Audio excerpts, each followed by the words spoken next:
और आज से आप लोगों का एक ऑनलाइन क्लास की सीरीज़ जो है वो स्टार्ट की जा रही है। और आज हम लोग जो डिस्कस करेंगे या जो टॉपिक स्टार्ट करेंगे वो है मेडिवल हिस्ट्री।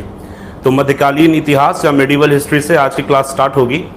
तो मेडिवल हिस्ट्री जो है ये आपका एक इम्पॉर्टेंट सेगमेंट है, खासकर बीपीएससी के हिस्ट्री एग्ज़ाम के लिए, क्योंकि मेडिवल हिस्ट्री को अगर आप दो भागों में पढ़ेंगे, एक तो इंडियन पर्सपेक्टिव से और एक बिहार स्पेसिफिक से, और इस दोनों को अगर आप कंपेयर करेंगे तो लगभग हिस्ट्री के आपको 10 से 12 क्वेश्चंस जो हैं वो मेडिवल हिस्ट्री से आ सकते हैं और प्राय आते ही हैं।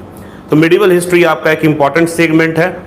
तो आइए स्टार्ट करते हैं मेडिवल हिस्ट्री। मेडिवल हिस्ट्री जो है इसका जो आपका टाइम पीरियड हम लोग देखते हैं वो स्टार्ट होता है जनरली आपका 11th सेंचुरी से, ठीक है।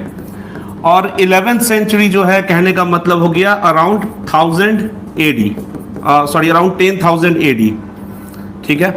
इसको अर्ली मेडिवल फेज कहते हैं, ठीक है। तो मेडिवल फेज को दो भागों में बांटा जाता है, एक अर्ली मेडिवल फेज जहां से एंशिएंट हिस्ट्री खत्म हो रही है और मेडिवल हिस्ट्री स्टार्ट हो रही है, क्योंकि history is all about the growth of civilisation. तो कोई भी सिस्टम या कोई भी एंटिटी ऐसा तो होगा नहीं लाइफ टाइम में कि एक बार खत्म हो गया, 10-20 साल तक उसका कोई साक्ष्य नहीं है, कोई प्रूफ नहीं है और एक नया चीज जनरेट हुआ, ऐसा तो होता नहीं है सोशल स्टडीज में। तो सोसाइटी जो है वही प्रोग्रेस करती है ना। तो इसलिए मेडिवल हिस्ट्री को हम लोग दो भागों में देखते हैं, एक अर्ली मेडिवल जहां से एंशिएंट हिस्ट्री खत्म हो रहा है और मेडिवल पीरियड का फेज स्टार्ट हो रहा है, और दूसरा फेज जो कहते हैं उसको कहते हैं लैटर मेडिवल, जहां से प्रॉपर मेडिवल हिस्ट्री आपकी स्टार्ट हो जाती है, जो आपकी दिल्ली सल्तनत का जो एस्टैब्लिशमेंट है वो है, ठीक है।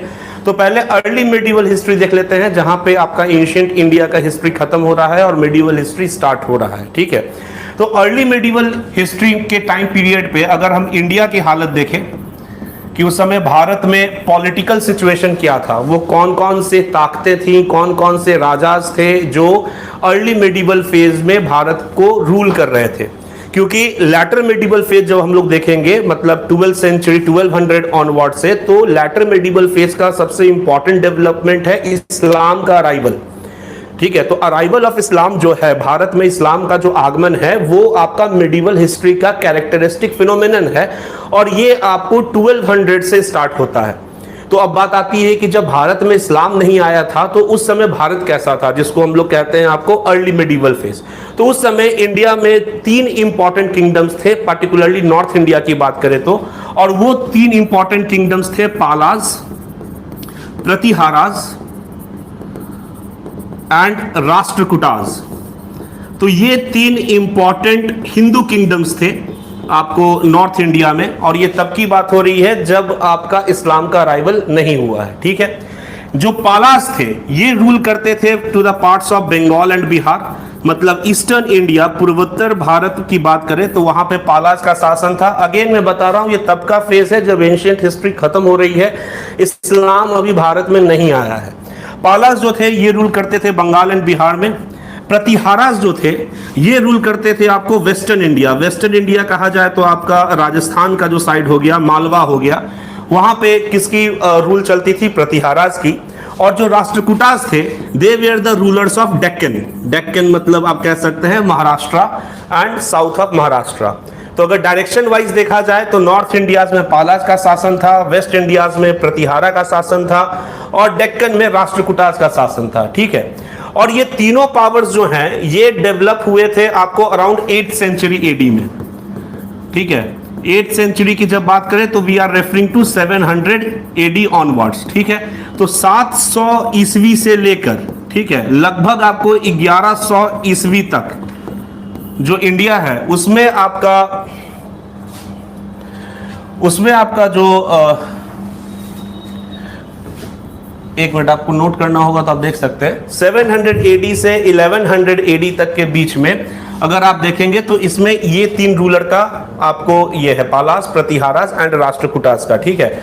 ये जो तीनों पावर्स थे ये आपस में लड़ते भी थे और इसी को हिस्ट्री में ट्रीपरेटाइट स्ट्रगल कहा गया है। और ये आपके बीपीएससी में क्वेश्चन आया हुआ भी है कि ट्रीपरेटाइट स्ट्रगल मतलब त्रिकोणीय संघर्ष जो है ये फिनोमेनन किस पावर्स के बीच का संघर्ष है। तो याद रखिएगा, पालास, प्रतिहाराज, राष्ट्रकूटास, ये तीनों आपस में लड़ते भी रहते थे। किस लिए लड़ते थे? तो ये भी क्वेश्चन आता है कि ये तीनों के बीच में जो लड़ाई होती थी वो किस लिए होती थी? तो पहला आप लिखिएगा कन्नौज के लिए, एक तो था आपका कन्नौज, कर लेते हैं।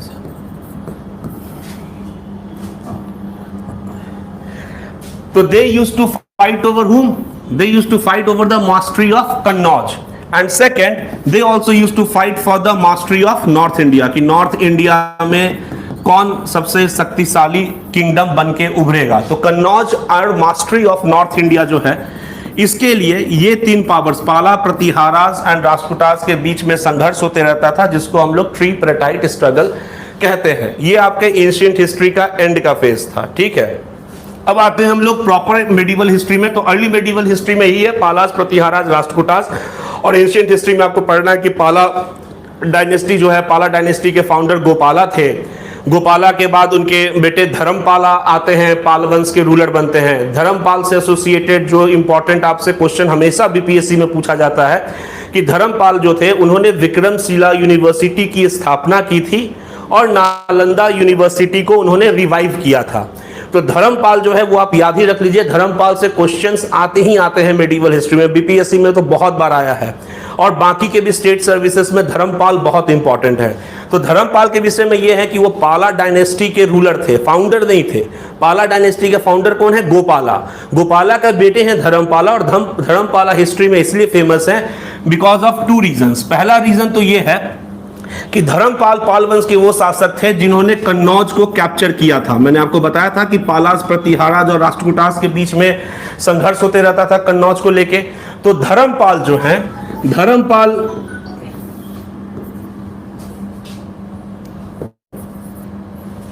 ब्लू, एक मिनट,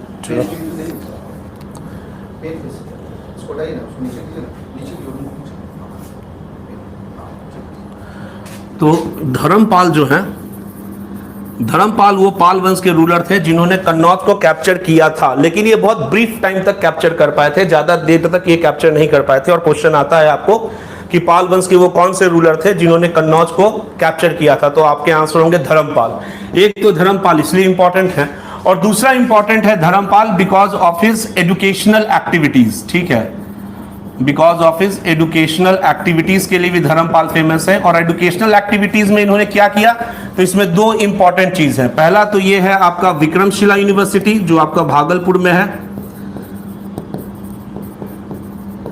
तो विक्रमशिला यूनिवर्सिटी जो है इसके फाउंडर है धर्मपाल, और साथ ही साथ धर्मपाल ने नालंदा यूनिवर्सिटी को रिपेयर कराया था, ठीक है। नालंदा यूनिवर्सिटी को बनवाया नहीं है। नालंदा, अगर क्वेश्चन आएगा कि नालंदा यूनिवर्सिटी को बनाया किसने है, तब आपके आंसर हो जाएंगे कुमारगुप्त, ठीक है। इन्होंने, धर्मपाल ने नालंदा यूनिवर्सिटी को रिवाइव किया था या फिर पूर्ण जागृत किया था।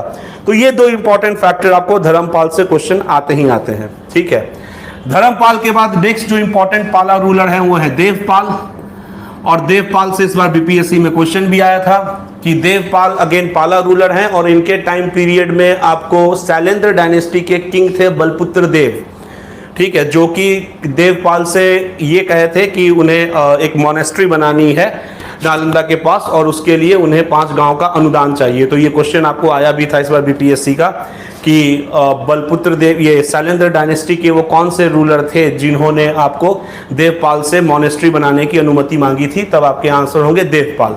तो ये 3 जो पाला रूलर हैं वो आपके हिस्ट्री के लिए इंपॉर्टेंट है, जहां से बीपीएससी क्वेश्चन पूछता है। पहला तो गोपाला जो फाउंडर हैं, सेकंड धर्मपाला जिन्होंने कन्नौज को कैप्चर किया ब्रीफ टाइम तक के लिए, और नालंदा और विक्रमशिला यूनिवर्सिटी का इनका कंट्रीब्यूशन है, और थर्ड है देवपाल, ठीक है। तो ये था आपका हिस्ट्री का, आपका अर्ली मेडिवल हिस्ट्री का। अब हम लोग प्रॉपर मेडिवल हिस्ट्री देखते हैं, तो इसको मैं रब कर देता हूं। ये जो फेज है ये इस्लाम के आने का पहले का फेज है। तो जब तक भारत में इस्लाम नहीं आया था तो उस समय तक 700 से एडी से लेकर अराउंड 1100 एडी तक, मतलब स्टार्टिंग ऑफ 1100 एडी तक, India was ruled by 3 kingdoms, Palas, Pratiharas and Rashtrakutas. Rashtrakutas के अगेन फाउंडर दंती दुर्गा हैं। ये सब आपको एंशिएंट हिस्ट्री में पढ़ाया गया होगा। नेक्स्ट जो है हम लोग जो मेडिवल हिस्ट्री अब देखते हैं। ये मेडिवल हिस्ट्री स्टार्ट करने से पहले ये बैकग्राउंड बताना जरूरी था, क्योंकि मेडिवल हिस्ट्री का एक इंपॉर्टेंट फिनोमेनन जो मैंने आपको बताया है वो है इस्लाम का अराइवल। तो आइए पहले देख लेते हैं मेडिवल हिस्ट्री में प्रॉफिट मोहम्मद। प्रॉफिट मोहम्मद का जो जन्म है वो 571 एडी में है, एंड इनका जो टाइम पीरियड है 571 टू 632 एडी है। ठीक है, प्रॉफिट मोहम्मद जो हैं, अगेन यहाँ से भी क्वेश्चन आपसे पूछे जा सकते हैं। तो प्रॉफिट मोहम्मद जो है इनका जन्म 571 एडी में हुआ था, और ये कुरैश ट्राइब के थे। तो इनका जो ट्राइब था वो था कुरैश ट्राइब। ठीक है, और बहुत बचपन में इनके फादर जो हैं वो डेथ कर गए थे, तो इनका लालन पालन जो है इनके अंकल जो चाचा थे अबू तालिब, उन्होंने इनका लालन पालन किया था, अबू तालिब। ओके, प्रॉफिट मोहम्मद की जो वाइफ हैं उनका नाम जो था वो था खादीजा। यहां से क्वेश्चन आपसे पूछे जा सकते हैं, स्टेट पीसीएस में क्वेश्चन आता भी है और जानकारी भी रखनी चाहिए। तो प्रॉफिट मोहम्मद की जो वाइफ थी वो थी खादीजा, और 621 एडी 621 एडी में आप कह सकते हैं कि प्रॉफिट मोहम्मद एनलाइटेंड हुए थे, जैसे गौतम बुद्ध एनलाइटेंड हुए थे। तो प्रॉफिट मोहम्मद एनलाइटेंड कैसे हुए थे? तो इसकी कहानी ये है कि प्रॉफिट मोहम्मद को ऐसा कहा जाता है कि एक हीरा जो है, हीरा आपको माउंटेन था, पहाड़ था, और उस हीरा पहाड़ में प्रॉफिट मोहम्मद पे आसमानी किताब जो कुरान है वो उतरी थी, और ये उतरी थी आपको थ्रू जिब्राइल। जिब्राइल जो है वो एंजल हैं, तो एंजल जिब्राइल के माध्यम से प्रॉफिट मोहम्मद पे हीरा नामक पहाड़ में आपको आसमानी किताब जिसको कुरान कहते हैं वो उतरी थी। तो ये कुछ इंपॉर्टेंट फैक्ट्स हैं प्रॉफिट मोहम्मद के, पर्सनल इंफॉर्मेशन, ये आप लोग याद रखिएगा। यहाँ से हो सकता है एक मार्क का पीटी में पूछ दे कि प्रॉफिट मोहम्मद जो हैं वो मतलब किस ट्राइब से बिलोंग करते थे, तो कुरैश ट्राइब। अबू तालिब कौन थे? तो प्रॉफिट मोहम्मद के अंकल थे। ठीक है, 632 एडी में प्रॉफिट मोहम्मद का डेथ हुआ है, और 622 एडी मतलब इनके डेथ के 10 साल पहले 622 एडी को हम लोग हिजरत एरा कहते हैं। ठीक है, क्योंकि इस टाइम पीरियड पे प्रॉफिट मोहम्मद मूव किए थे। ठीक है, तो दैट इज कॉल्ड एज हिजरत एरा। तो ये प्रॉफिट मोहम्मद से रिलेटेड चीज है, और प्रॉफिट मोहम्मद ने इस्लाम धर्म का फाउंडेशन रखा है। अब इस्लाम जो है, इस्लाम में एक इंपॉर्टेंट चीज जो है, जो मुख्यतः इस्लाम जिस पे रोटेट करता है वो है ब्रदरहुड। ठीक है, ब्रदरहुड कहने का मतलब ये हुआ क्योंकि जब प्रॉफिट मोहम्मद का जब जन्म हुआ था उस समय Arabian peninsula was ruled bye tribes, और ये ट्राइब्स जो हैं आपस में हमेशा एक दूसरे पे अटैक करते रहते थे, जिसकी वजह से काफी डिस्ट्रक्शन होता था। तो आप देखिए जन्म इनका 571 एडी का है, तो कह सकते हैं the 6th century Arabian peninsula was ravaged by the regular war incursions of several tribes। अब प्रॉफिट मोहम्मद को एक ऐसा रिलीजन बनाना था जिससे ये डिस्ट्रक्शन जो है, जो एक दूसरे को ट्राइब जो अटैक करते हैं जिसकी वजह से बहुत सारे लोगों की मृत्यु हो जाती है, ये बंद हो। और इसीलिए प्रॉफिट मोहम्मद ने ब्रदरहुड का कॉन्सेप्ट दिया था कि भाई जो लोग इस्लाम धर्म अपनाएंगे तो वो लोग ब्रदर होंगे, और ब्रदर्स जो हैं वो आपस में नहीं लड़ेंगे, और इस तरीके से पीस, शांति जो है वो आपको अरेबियन पेनिनसुला में आ जाएगी, जो बहुत हद तक हुआ। तो जो कॉन्सेप्ट है ब्रदरहुड का वो एक इंपॉर्टेंट टेनेंट है इस्लाम का। अब प्रॉफिट मोहम्मद की मृत्यु हो जाती है, डेथ हो जाता है 632 एडी में। अब क्वेश्चन ये आता है कि प्रॉफिट मोहम्मद के बाद इस्लाम को कौन आगे लेके जाएगा? ठीक है, क्योंकि इस समय तक जब प्रॉफिट मोहम्मद का डेथ भी हुआ था तो इस समय तक Islam had become both as a political force and both as a religious force. अब जब दो तीन दुश्मन एक दूसरे को अटैक नहीं करेंगे, गठबंधन बना लेंगे किसी भी नोशन से, भाईचारा या ब्रदरहुड के नोशन से ही, तो वो पॉलिटिकल फोर्स भी तो बन गए। तो प्रॉफिट मोहम्मद की मृत्यु के बाद Islam emerged both as a political force and as a religious force.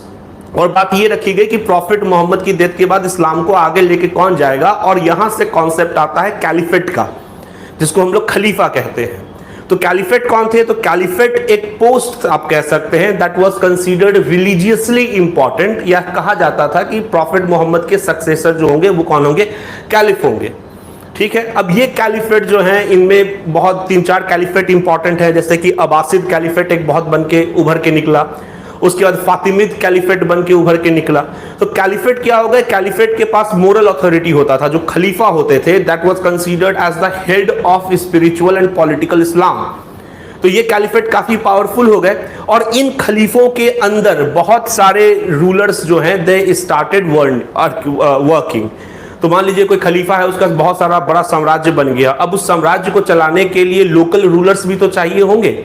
धीरे धीरे यही लोकल रूलर्स जो हैं, जब कैलिफेट का अथॉरिटी कमजोर होने लगा 100 साल 150 साल के बाद, तो ये जो लोकल रूलर्स जो कैलिफेट के अंदर काम करते थे, they started proclaiming their independence and became सुल्तान।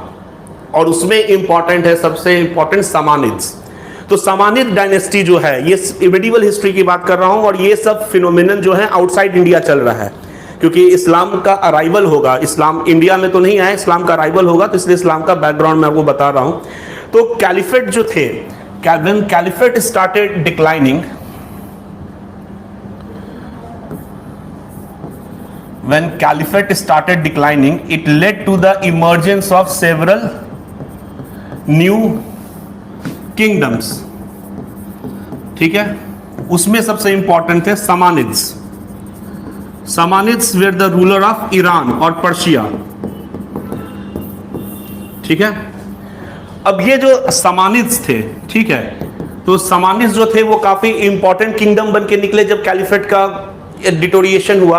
अब जैसा स्ट्रक्चर कैलिफेट के साथ था कि कैलिफेट के नीचे भी कुछ लोग काम करते थे, उसी तरीके से समानिड्स के अंदर भी कुछ लोकल रूलर्स काम करते थे। और जब समानिड डायनेस्टी कमजोर होने लगी, तो ये local rulers they started proclaiming their independence. और इस लोकल रूलर्स में इंपॉर्टेंट थे आपके गुरीद्स एंड गजनीज। ठीक है, तो ये स्ट्रक्चर आप समझ लीजिएगा कि प्रॉफिट मोहम्मद के डेथ के बाद कैलिफेट का पोस्ट बना। कैलिफेट को कंसीडर किया जाता था spiritual and political head of Islam. Caliphate के अंदर बहुत सारे लोकल रूलर्स काम करते थे। जब कैलिफेट की अथॉरिटी कमजोर होने लगी, तो बहुत सारे न्यू किंगडम्स इमर्ज बन के निकले। उसमें एक इंपॉर्टेंट थे Samanids. Samanids were the rulers of Persia. Samanids के नीचे भी बहुत सारे लोकल रूलर्स काम करते थे, जैसे गुरीद्स। गुरीद आपको जगह है अफगानिस्तान में, गजनी, गजनी यहाँ पे जगह है। और इस तरीके से जब समानिड डायनेस्टी कमजोर होने लगी, तो दो इंडिपेंडेंट किंगडम फिर बन के निकले, जिनको हम लोग गुरीद्स और गजनीज कहते हैं। ठीक है, अब ये सब के अलावा कुछ एक दो इंपॉर्टेंट फैक्ट्स हैं, उसको आप लोग याद रख लीजिए, क्वेश्चन वहां से आता है। ये स्टोरी फिर हम लोग अभी आगे बढ़ाएंगे, लेकिन इसी बीच में एक दो फैक्ट्स हैं, मिसलेनियस फैक्ट्स, जहां से बीपीएससी से क्वेश्चन आपके आ सकते हैं। पहला तो ये कि अरब्स, ये याद रखिए, Arabs we are the first Muslims who invaded India. तो अगर क्वेश्चन आएगा कि भारत को आक्रमण करने वाले पहले मुस्लिम पावर कौन थे, और आपके ऑप्शन दे देगा, अरब्स दे देगा, टर्किश दे देगा, अफगानी दे देगा। ठीक है, आप याद रखिएगा Arabs. Arabs way the first Muslim rulers who invaded India. और इसमें सबसे इंपॉर्टेंट नाम है मोहम्मद बिन कासिम का। तो मोहम्मद बिन Qasim was the Arab ruler who invaded India in 711 AD, 711 AD। ये क्वेश्चन आपको आते हैं, यहां से याद रखिएगा। और 711 AD में जब मोहम्मद बिन कासिम ने भारत पर आक्रमण किया था, तो उसने सिंध जो रीजन है, पार्ट्स ऑफ वेस्टर्न पंजाब जो अभी आपका पाकिस्तान में है, सिंध को कैप्चर किया था। तो क्वेश्चन यहां से दो आ सकते हैं। पहला तो आ सकता है कि पहले मुस्लिम पावर जिन्होंने भारत को इन्वेड किया, और आपके आंसर, आपके ऑप्शन दिए रहेंगे अरब्स, टर्क्स, अफगान्स, ठीक है, पर्शियंस, इस टाइप से आपके आंसर होंगे अरब्स। उसके बाद अगर ये नहीं पूछेगा, तो ये पूछेगा कि रूलर कौन थे जिन्होंने इंडिया को अटैक किया था, पहले मुस्लिम रूलर, तो आपके आंसर होंगे मोहम्मद बिन कासिम। अच्छा, ऑप्शन में मोहम्मद गोरी भी दिया रहेगा, वो एक ट्रैप रहेगा। मोहम्मद गोरी जो है वो 1191 1192 है, बैटल ऑफ तराइन, उसके 400 साल पहले ही आक्रमण हुआ था। तो मोहम्मद बिन कासिम, और कब अटैक हुआ था? 711 एडी में। और इसके बाद कौन सा पार्ट जो है इंडिया का कैप्चर करने में ये सफल हुए थे, ये भी क्वेश्चन आ सकता है। बंगाल दे देगा ऑप्शन, कर्नाटका दे देगा, सिंध दे देगा, कश्मीर दे देगा। आपके ऑप्शन क्या होंगे? सिंध। ठीक है, सो दैट वाज अबाउट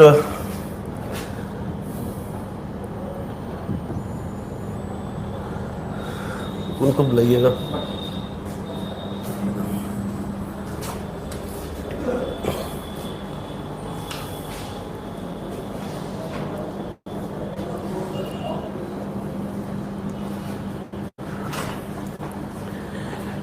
इसको ना थोड़ा सा नेक्स्ट क्लास में इसको थोड़ा सा उधर करवा देंगे, मूवमेंट में सेट जाता है ना इसको। ठीक है। अब ये वाला कहानी आगे बढ़ाते हैं हम लोग। अब गुरीज देखिए, तो गुरीज में इंपॉर्टेंट नाम आपका क्या, मोहम्मद गुरी का, ठीक है।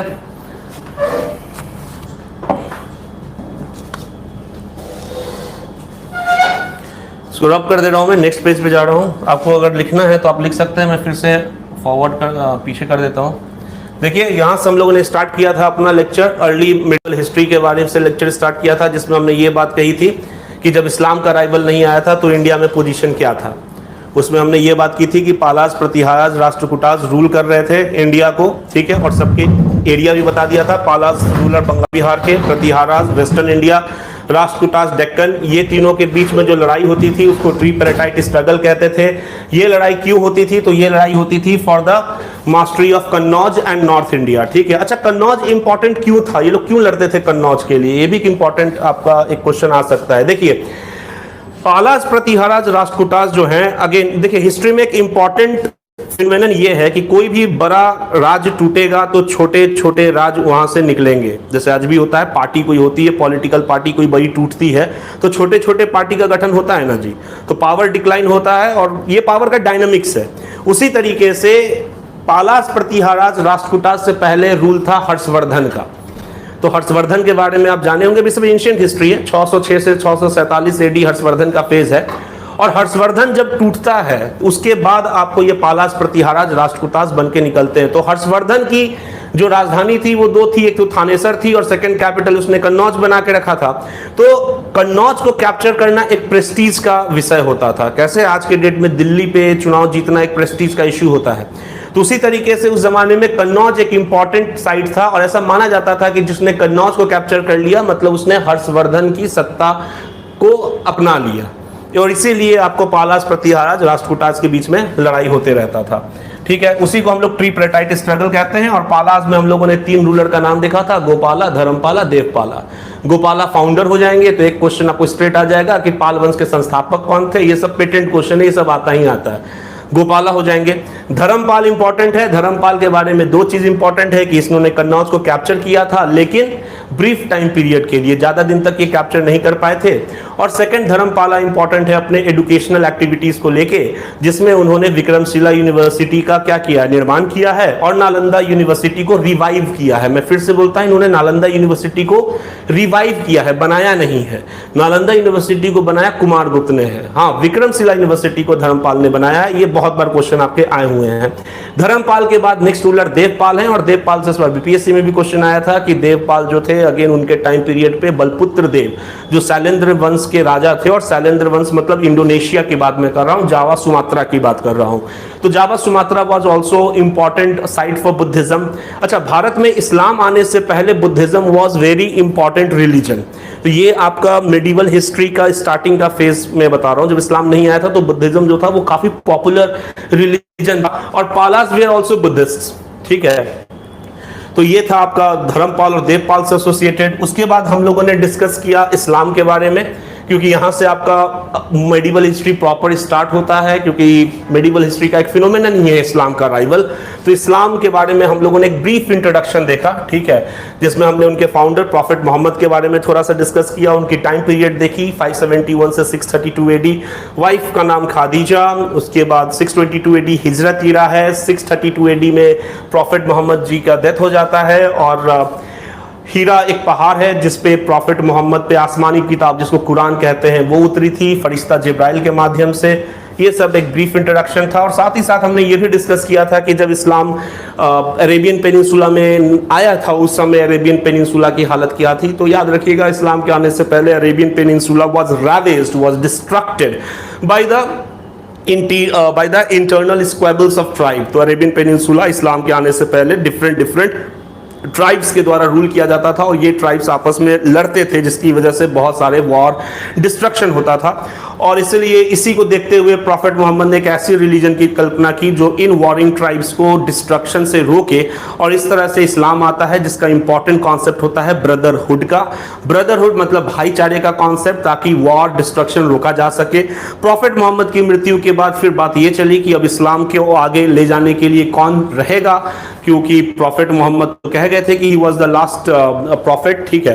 तो उसके लिए फिर कैलिफेट का पोस्ट बनता है जिसको हम लोग खलीफा कहते हैं, और ये कैलिफेट को माना जाता था spiritual and political head of Islam. वैसे 3-4 खलीफा हुए, जैसे कि अब्बासिद कैलिफेट हुआ, फातिमिद कैलिफेट हुआ, ठीक है। अब ये कैलिफेट्स के अंदर भी बहुत सारे राजा रूल करते थे, तो जब कैलिफेट की अथॉरिटी कमजोर होने लगी तो ये लोकल रूलर्स जो पहले खलीफा के नीचे काम करते थे उन लोगों ने अपने क्षेत्रों में नया नया सल्तनत बनाना स्टार्ट किया, और उसमें सबसे इंपॉर्टेंट नाम आता है समानिद डायनेस्टी का। Samanids rule over parts of Iran, जिसको हम लोग खुरासन भी कहते हैं। तो याद रखिएगा खुरासन जो है KHURASAN, खुरासन जो है, खुरासन जो है वो ईरान का एंशिएंट नेम है, ठीक है। पर्शिया भी है, खुरासन भी है।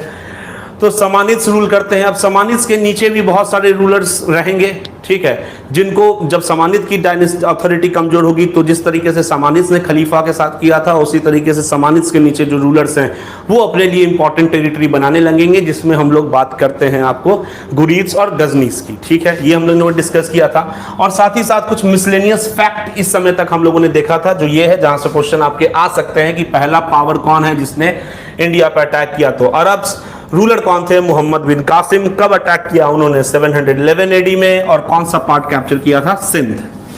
क्लियर है ये चीज? चलिए अब हम लोग फिर डिस्कशन को आगे बढ़ाते हैं। तो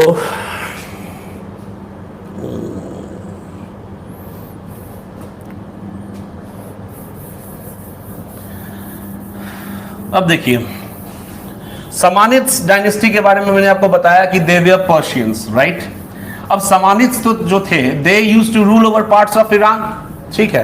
और समानिद डायनेस्टी के जो नेबर होते थे, अब कोई भी सल्तनत होगी तो सल्तनत का कोई बाउंड्री होगा ना जी, जिसको फ्रंटियर एरिया कहते हैं, है ना।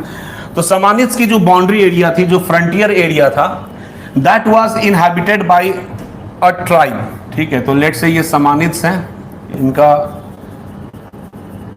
बाउंड्री है ये एरिया, ठीक है।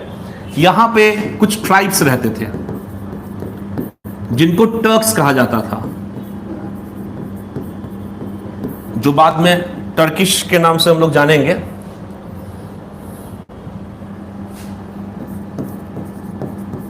जिनको टर्क्स कहा जाता था, ठीक है।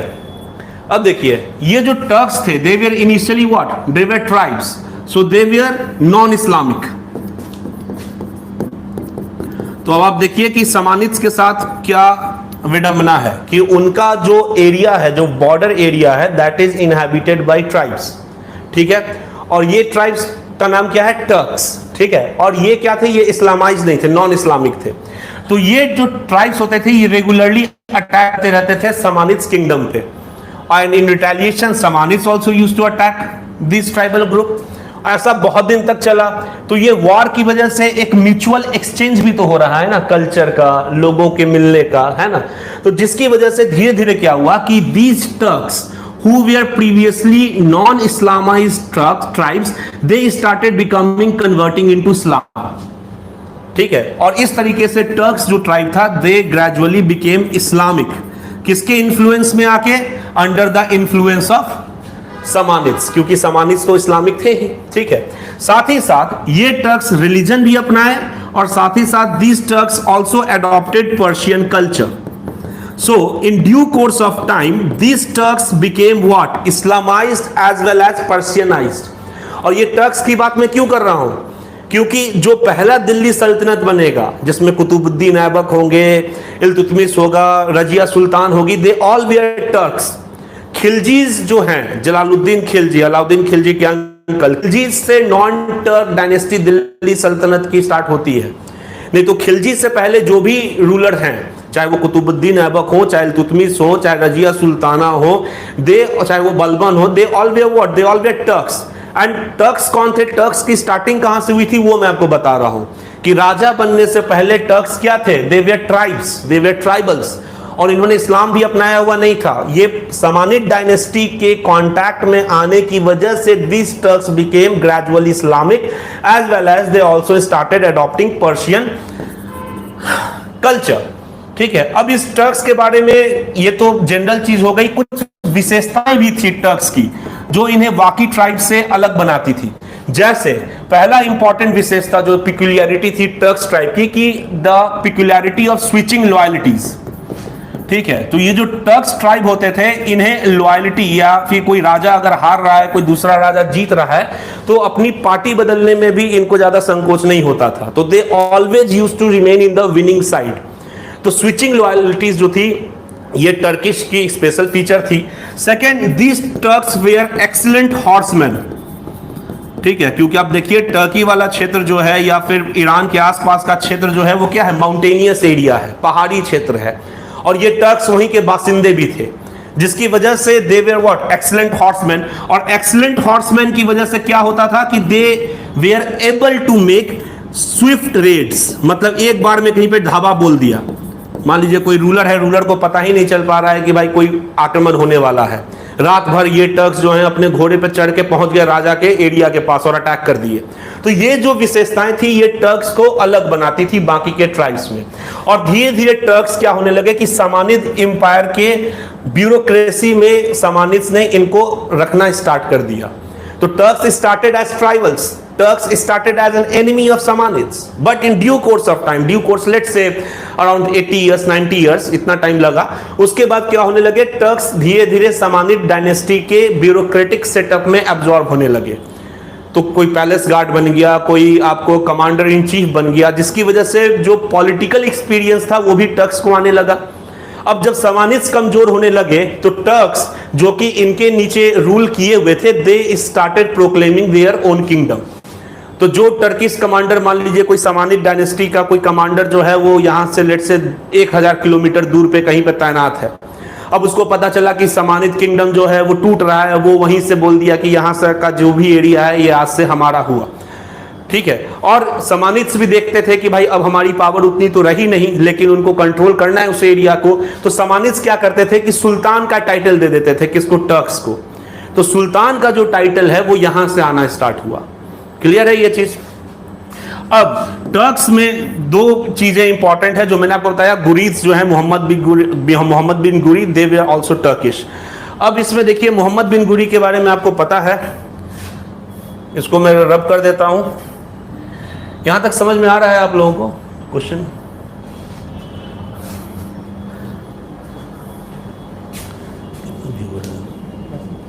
कितना है?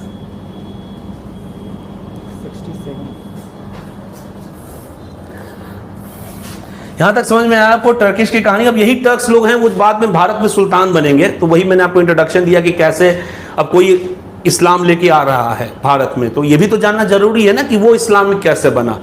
तो ये आपकी स्टोरी थी। ठीक है, चलिए अब नेक्स्ट हम लोग डिस्कस करते हैं। इसको रब कर दे रहा हूं मैं। अब देखिए, तो आप देख सकते हैं कि इस समय तक वेस्ट एशिया में इस्लाम फैल चुका है। और किस टाइम पीरियड तक? आप बोल सकते हैं bye 11th century. Bye 11th century मतलब जब भारत में पालास, प्रतिहाराज, राष्ट्रकूटास थे, उस समय तक 11th सेंचुरी में आपको आउटसाइड इंडिया इस्लाम जो है, इस समय तक it has matured both as a political force as well as a religious force। ठीक है, पॉलिटिकल फोर्स कैसे? तो आप बोलिएगा थ्रू किंगडम्स। और किंगडम्स में आप नाम दे दीजिएगा किसको, जैसे कि समानिद्स हो गए, गजनाविद्स हो गए, गुरीद्स हो गए। These were the important kingdoms। ठीक है, समानिद्स के नीचे काम करते थे गजनाविद्स, गजनाविद्स के नाम के नीचे काम करते थे गुरीद्स। ठीक है, अब ये गुरीद हमारे लिए इंपॉर्टेंट हैं।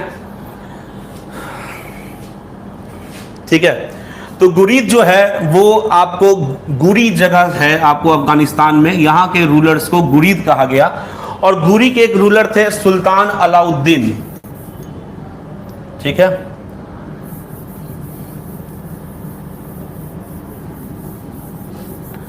तो गुरी जगह जो अफगानिस्तान, उसके एक रूलर थे सुल्तान, ये बहुत इंपॉर्टेंट है, ये क्वेश्चन आया हुआ है और ये बीपीएससी में उन्हीं लोगों ने बनाया था जिन्होंने किताब अच्छी सी पढ़ी थी, जिनको हॉलिस्टिक नॉलेज था। ठीक है, देखिए ये जो क्वेश्चन मैं बता रहा हूं आपको, क्योंकि गुरीद डायनेस्टी से जनरली मोहम्मद गुरी का नाम एसोसिएटेड है, तो मोहम्मद गुरी तो हैं,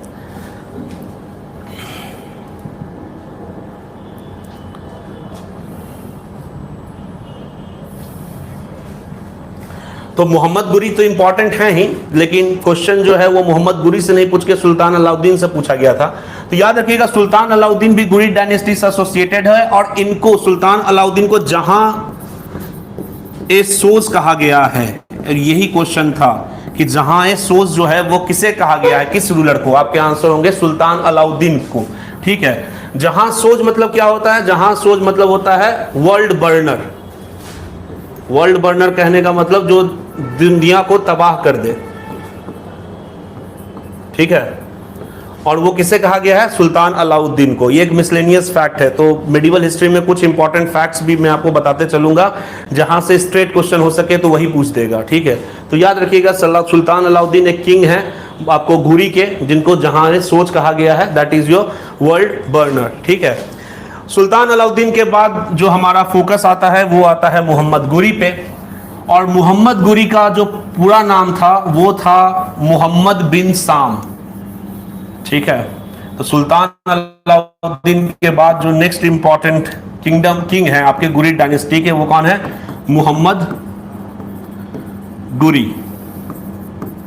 और ये सब मैं आपको बता रहा हूं क्या, ये सब अर्ली इस्लामिक रूलर्स हैं। ठीक है, मोहम्मद गुरी का नाम क्या था, जो आपको ओरिजिनल नाम? मोहम्मद बिन साम। ये भी क्वेश्चन आपके आ सकते हैं, क्यों? क्योंकि पृथ्वीराज चौहान के सिक्कों पे मोहम्मद बिन साम का नाम लिखा हुआ पाया गया है। तो ये क्वेश्चन भी आ सकता है कि मोहम्मद बिन साम इनमें से किस किंग का ओरिजिनल नाम था? तो याद रखिएगा मोहम्मद गुरी का। ठीक है, मोहम्मद गुरी जो हैं वो 1173 में रूलर बनते हैं। कहां के? गुरीद के। गुरी कहां है? गुरी जगह है अफगानिस्तान में। अब इस समय जब मोहम्मद गुरी जब बने किंग, उस समय इंडिया का हालत क्या था? एक तो हमने देखा कि इंडिया का हालत जब इस्लाम आ रहा था उस समय क्या था, और इस समय तक 1173 की बात करें तो 12th सेंचुरी तक भारत में कौन पावर्स रूल कर रहे थे? तो इस समय तक इंडिया में रूल कर रहे थे राजपूत पावर्स। याद है आपको, मैंने पालास, प्रतिहाराज, राष्ट्रकूटाज बताया था। पालास मैंने बताया था कि ईस्टर्न इंडिया में रूल करते थे। प्रतिहाराज मैंने आपको क्या बताया था? वेस्टर्न इंडिया में रूल करते थे। जब प्रतिहाराज कमजोर होने लगे वेस्टर्न इंडिया में, तो जो लोकल राजपूत रूलर्स थे, they started emerging as a political force.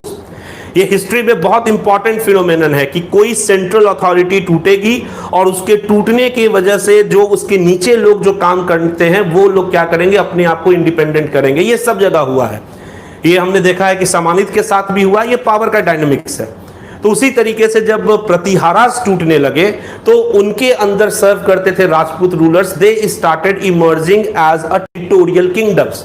Ajmer हो गया, ये सब जो है, दे सेड कि भाई प्रतिहाराज चले गए, यहाँ के रूलर आज से इतने दूर के हम हैं।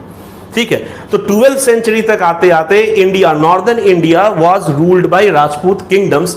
और वो कौन कौन राजपूत किंगडम्स थे वो देख लेते हैं। तो 12th सेंचुरी इंडिया, 12वीं शताब्दी भारत, इस्लाम में आने से पहले India was ruled by Rajput kingdoms and few Rajput powers during that times where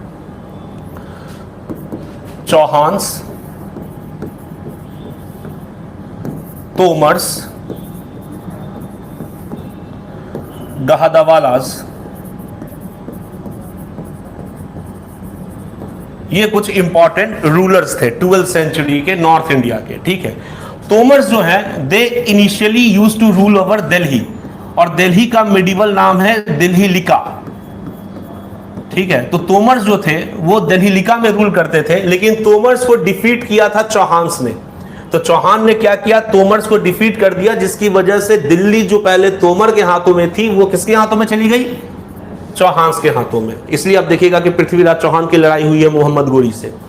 अगर दिल्ली कैप्चर नहीं होता तो मोहम्मद गोरी की लड़ाई किसी तोमर किंगडम से होती, लेकिन तोमर्स को हरा दिया था चौहान्स ने, इसलिए दिल्ली किसके अंदर चला गया था? चौहान के हाथों में। गहादावालास थे जो थे, they used to rule over Kannauj. जो गहादावाला किंगडम था वो रूल करता था किसको? कन्नौज को। और जो जयचंद्र है वो आपको गहादावाला किंगडम का रूलर था। तो गहादावालास जो थे, इन तीनों में से सबसे शक्तिशाली गहादावालास थे। इनका एरियाज बहुत बड़ा था, मतलब to the parts of UP, UP पूरा ले लीजिए, and to the parts of northern Bihar तक गहादावालास का रूल था। लेकिन चूंकि ये तीनों पावर्स आपस में लड़ते रहते थे, इसीलिए जरूरत पड़ने पर इन लोगों को गठबंधन नहीं मिल पाया था, अलायंस नहीं मिल पाया था जब मोहम्मद गुरी ने अटैक किया था। वाई? बिकॉज उनके आने से पहले ये लोग आपस में लड़ चुके थे। ठीक है, तो अब देखिए, तो ये आपका क्रोनोलॉजी हो गया कि जब मोहम्मद गुरी भारत जब वो रूलर बने हैं उस समय नॉर्थ इंडिया की हालत ये है। अभी तक भी इस्लाम भारत में नहीं आया है, मतलब पूरी तरीके से सल्तनत नहीं बनी है। ठीक है, अब देखिए इसके बाद इंपॉर्टेंट आपका यही है कि ये मोहम्मद गुरी भारत आते हैं और दो बैटल जो है वो इंपॉर्टेंट है मोहम्मद गुरी से। वो है आपको बैटल ऑफ तराइन।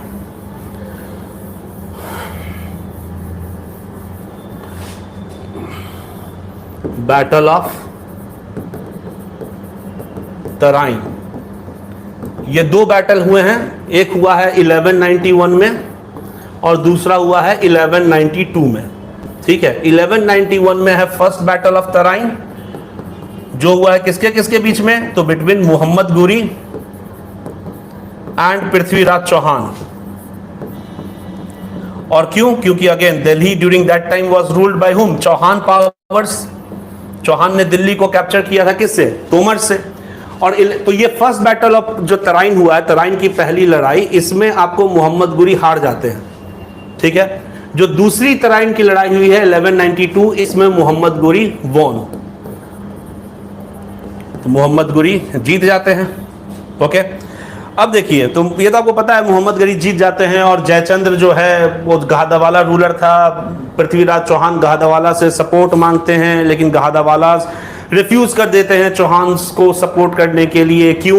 क्योंकि इन लोगों ने पहले बैटल लड़ी हुई थी एक दूसरे के साथ। अब इसमें एक थोड़ा सा लव स्टोरी का भी एंगल है, लेकिन वो हिस्ट्री उस चीज़ को नहीं मानता है वो जो है, क्योंकि हिस्टोरियन कहते हैं कि more than that the reason of Gahadavalas not supporting Chauhan was political reason था। क्यों? क्योंकि ये लोग आपस में लड़ते रहते थे। ठीक है, अब देखिए, तो 1192 में मोहम्मद गुरी जीत जाते हैं। और फिर पृथ्वीराज चौहान का क्या होता है?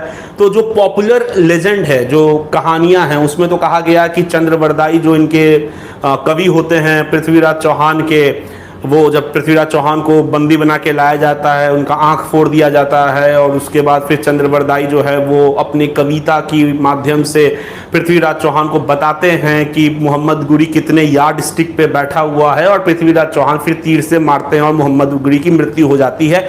ये पॉपुलर कहानियां हैं।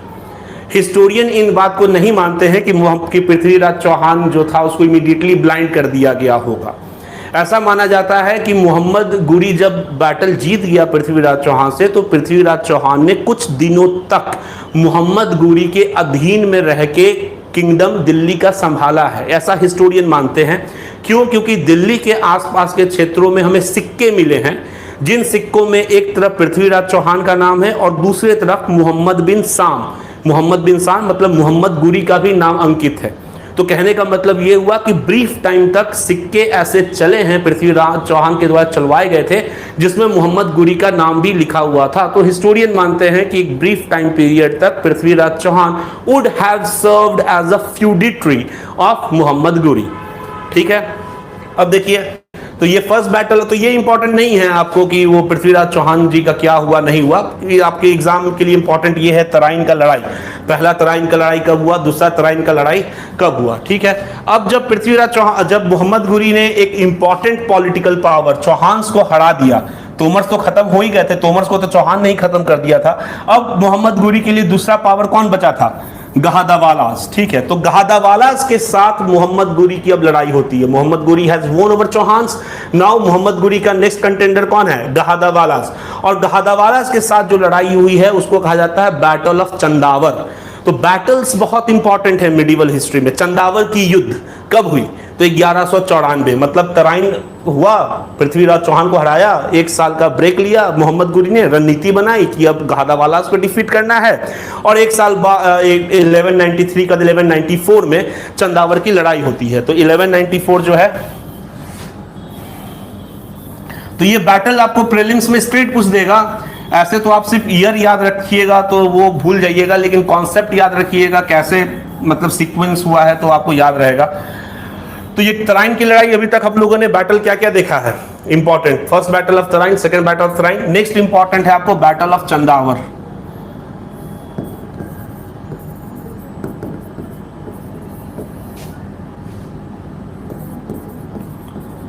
बैटल ऑफ चंदावर, और बैटल ऑफ चंदावर कब हुआ है? 1194 एडी में। ठीक है, किसके किसके बीच हुआ है? तो बिटवीन मोहम्मद गुरी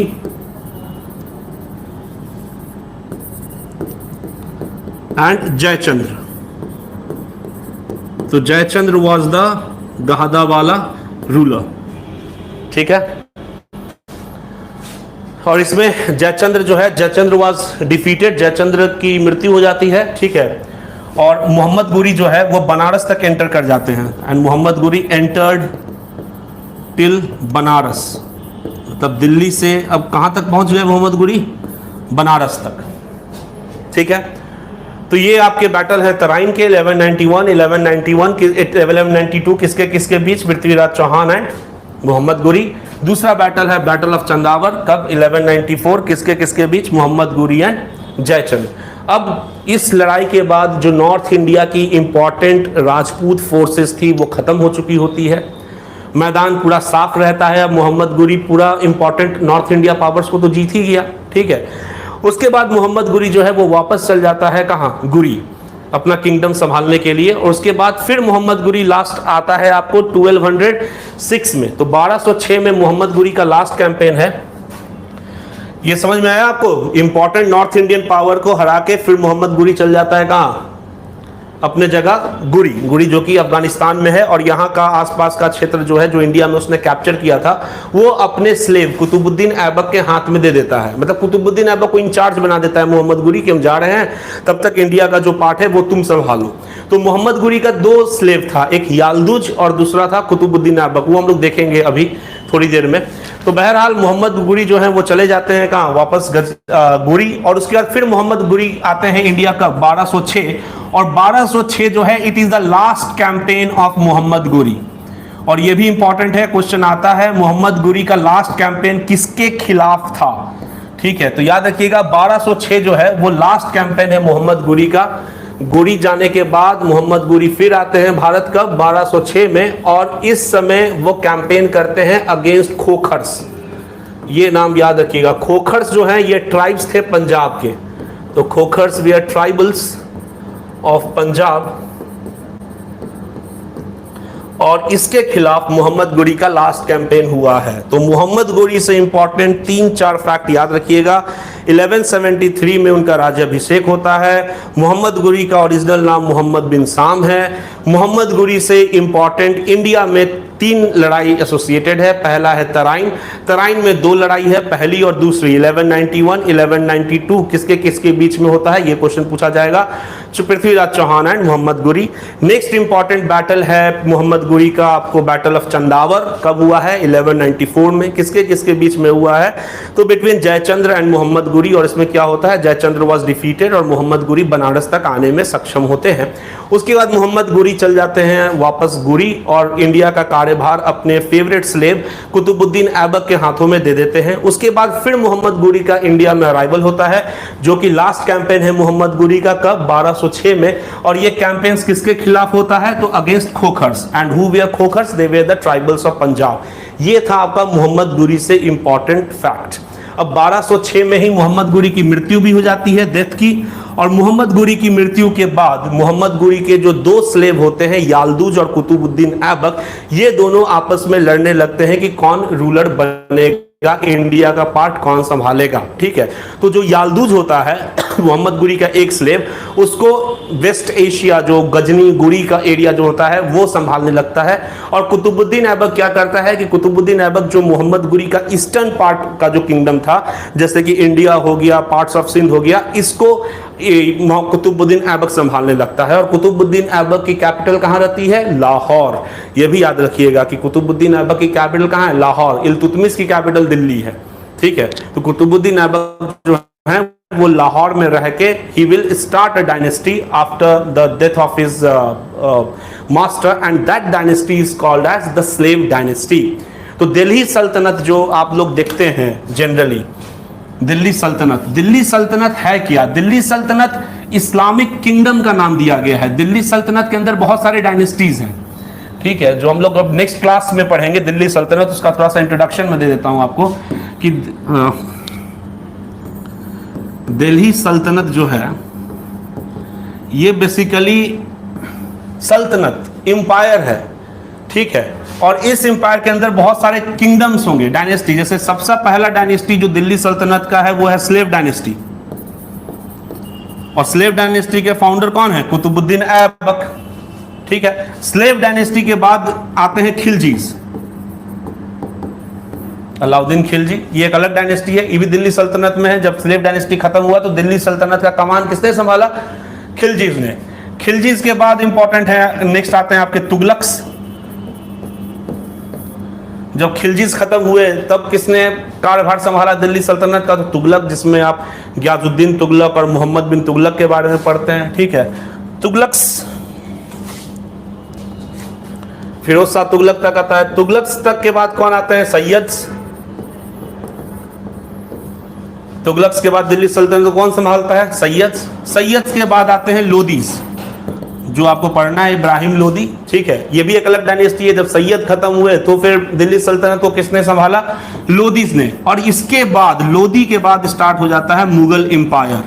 तो आपको याद है कि पानीपत की लड़ाई होती है, पहली पानीपत की लड़ाई 1526 में बिटवीन बाबर एंड इब्राहिम लोदी। तो लोदी जो था, he was the ruler of Delhi सल्तनत। तो इतने 1 2 3 4 5 मुगल सेपरेटली पढ़ते हैं हम लोग। ये 5 किंगडम जो हैं, दे टुगेदर फॉर्म्ड दिल्ली सल्तनत, एंड दिल्ली सल्तनत was the first Islamic kingdom in India. And Delhi सल्तनत वाज फाउंडेड बाय, मतलब पहला दिल्ली सल्तनत का डायनेस्टी कौन था? Slave dynasty. And slave dynasty was ruled by हुम? स्लेव डायनेस्टी के फाउंडर थे कुतुबुद्दीन ऐबक। तो आज यहाँ तक ही, जहाँ पे हम लोगों ने मिडिवल हिस्ट्री का आपको बैकग्राउंड पढ़ा, कैसे भारत में इस्लाम आता है, और उसके बाद जब इस्लाम आ जाएगा तो फिर एक इस्लामिक किंगडम बनेगी जो कि है दिल्ली सल्तनत, जिसके बारे में हम लोग कल के लेक्चर में डिस्कस करेंगे। Till then you all people take care, और वैक्सीनेशन जरूर अपने आप को वैक्सीनेट कर लीजिए, and stay safe, stay healthy. Thank you.